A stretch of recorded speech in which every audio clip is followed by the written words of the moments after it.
Est-ce que vous savez que le colonel Issa Kamara, feu Issa Kamara, paix à son âme, que vous aviez nommé, comment dirais-je, au secrétariat des conflits, il a annulé des décisions de justice pour prendre d'autres décisions à sa guise au nom du CNDD. Est-ce que ça a un lien avec ces affaires, maître? Oui, Monsieur le Président.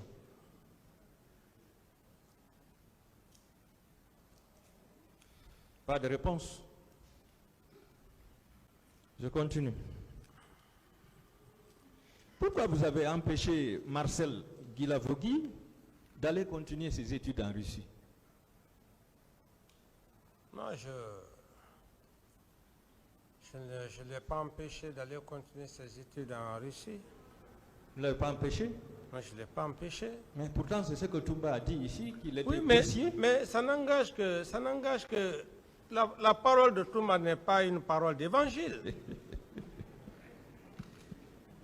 Et c'est pour cette raison d'ailleurs, vous m'obligez chaque fois à revenir sur le cas de Toumba parce que vous faites de Toumba comme si sa parole est vraiment quelque chose. Non, Toumba c'est un accusé comme moi. Toumba, c'était votre collaborateur. Oui, mais dans ce contexte, Faut que vous parliez dans de ce lui. contexte, ce n'est même pas ça. Dans ce contexte, tout ce que Toumba a dit, Toumba a dit ça. Moi, ce n'est pas ce qui m'intéresse. Ce n'est pas ce qui m'intéresse. Toumba, c'est un accusé. Voilà. Monsieur le Président, Oui. nous voulons savoir la vérité. Ce que Toumba nous a dit ici, nous Je voulons dis savoir ça la vérité. n'engage que lui. Voilà, vous pouvez dire que c'est faux, Ok. ou bien que ça n'engage que lui. Merci.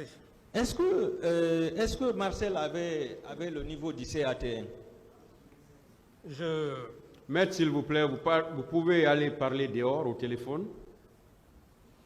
Je ne saurais vous le dire, maître. Est-ce que Abouakar Sidiki Diakité avait le CAT1? Je ne saurais vous le dire si Abakar Sidiki Diakité avait le CAT1, CAT2, j'allais le savoir, mais je ne... Bégré en avait? Bégré, bon, je ne saurais le dire. Hein. Et le colonel Pivi? Le colonel Pivi, je crois qu'il a fait des formations. Est-ce qu'il ne s'est pas arrêté jusqu'au niveau du CIA, le certificat interarmé ou bien le BIA, le brevet interarmé? Oui. En tout cas, il a suivi quelques formations militaires. D'accord. Maintenant, vous nommez un responsable du régiment qui n'a pas le CAT1, 2 commandants de bataillon qui n'ont pas le CAT1,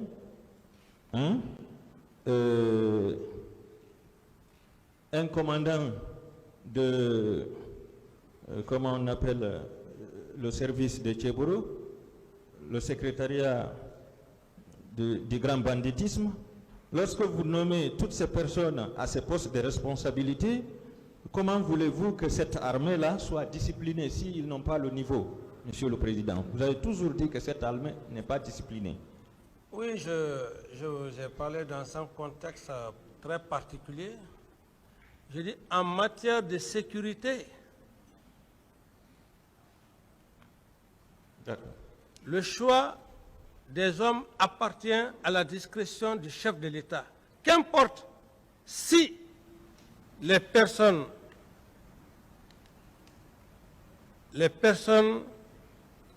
à qui la confiance leur a été prêtée, si ces personnes l'assument ou pas, qu'importe. Et très généralement, ça a toujours été le cas des trahisons. Donc, si je l'ai fait par mesure de confiance.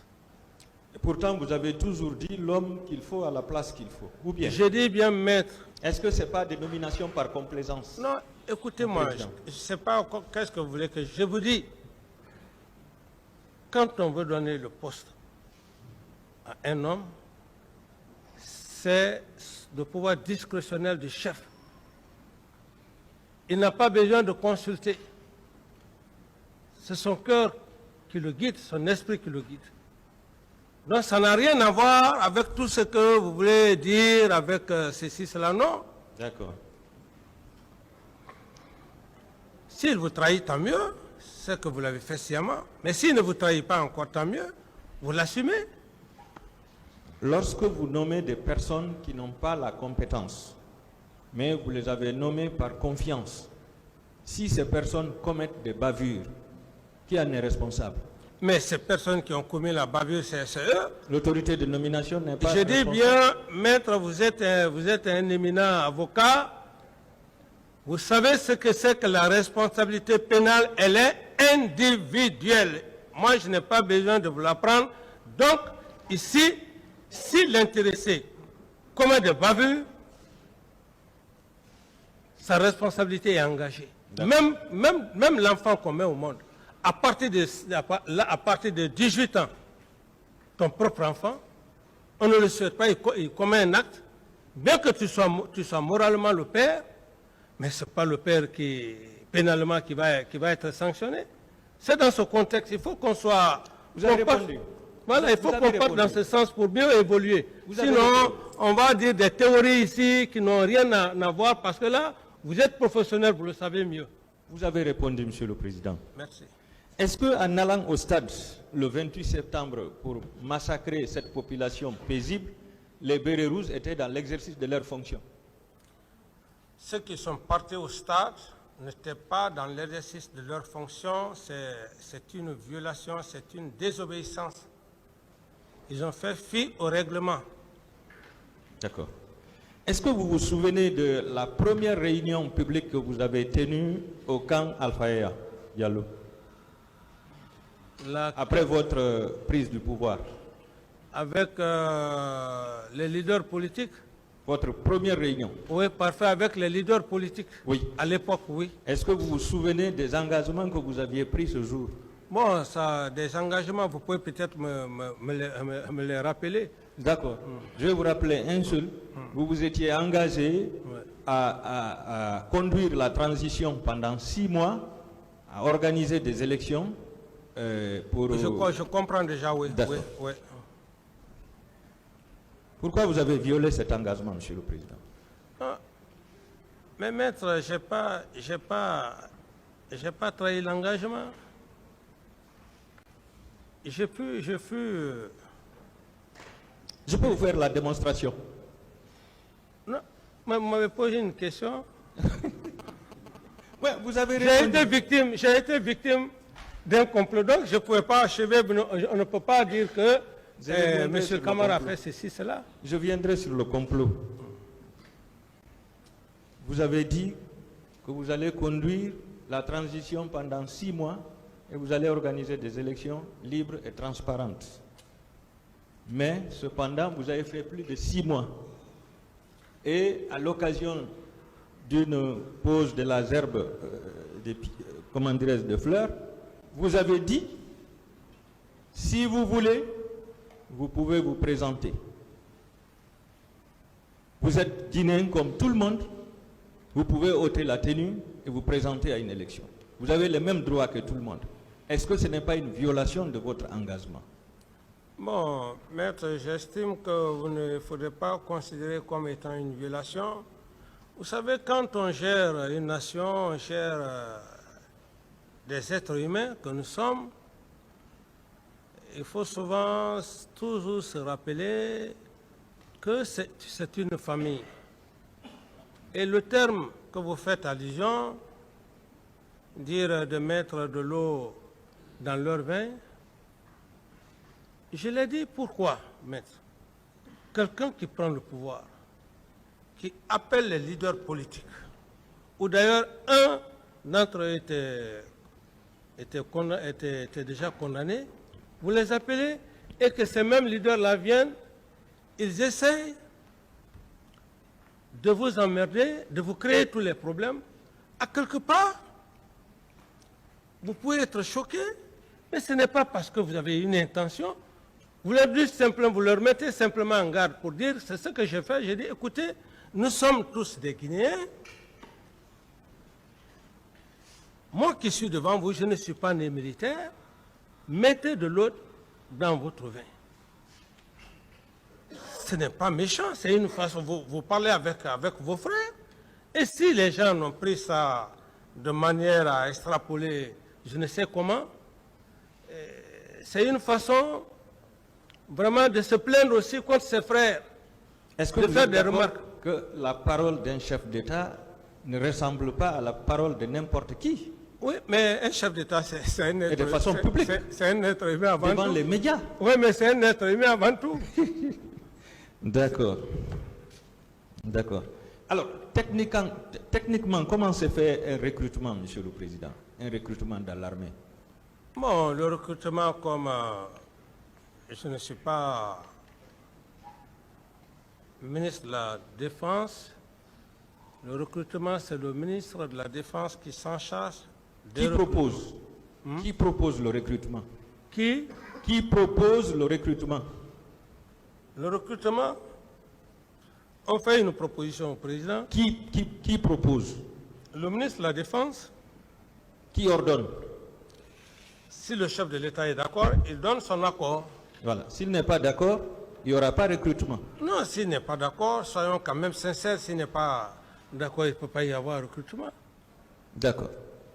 Alors, pour le cas de Kalia, pourquoi ce recrutement massif de 9000 personnes formées pendant 3 mois, donc une formation rapide, avec des instructeurs israéliens?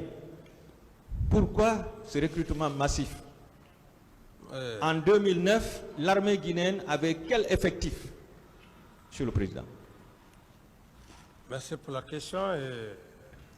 J'ai été très clair. J'ai dit par rapport au recrutement de Kalia,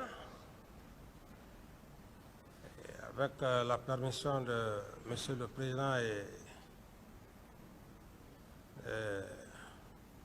des éminents procureurs, certes, le général Sekouba viendra ici en sa qualité de ministre de la Défense à l'époque, qui s'est occupé de la formation, non seulement du recrutement et de la formation. Nous pourrons en débattre devant Monsieur le Président du tribunal si cela s'avère nécessaire au moment venu. Mais je ne peux pas parler à sa place, là où. Mais vous aviez donné votre accord. Mais c'est un principe classique. D'accord. Le principe, il est classique. Est-ce qu'il y avait un accord de coopération militaire entre la Guinée et l'Israël pour que cette formation soit assurée par des Israéliens? C'est pour cette raison, je dis et je réitère, en parlant de ça, si au cas où le général Sekouba fera sa présence dans cette salle d'audience, certainement il va vous exhiber tout ce que vous avez besoin et qui auront concouru effectivement à les conditions dans lesquelles le contrat, je ne sais pas là. La convention. Voilà la Monsieur Camara, convention. avant que le général Konaté ne soit là, dites-nous ce que vous savez. Bon, monsieur le Président, à ce niveau, je ne peux pas donner aucune information sur Kalia parce que moi-même, à l'époque, si ce n'est pas dans cette salle où j'ai compris que c'était 2 centres, Kalia et on dit Siam, ça je l'ai entendu ici par monsieur Toumba. Donc, je suis bleu là-dedans, Monsieur le Président, et je ne saurais vraiment satisfaire maître. D'autres questions, maître? D'accord.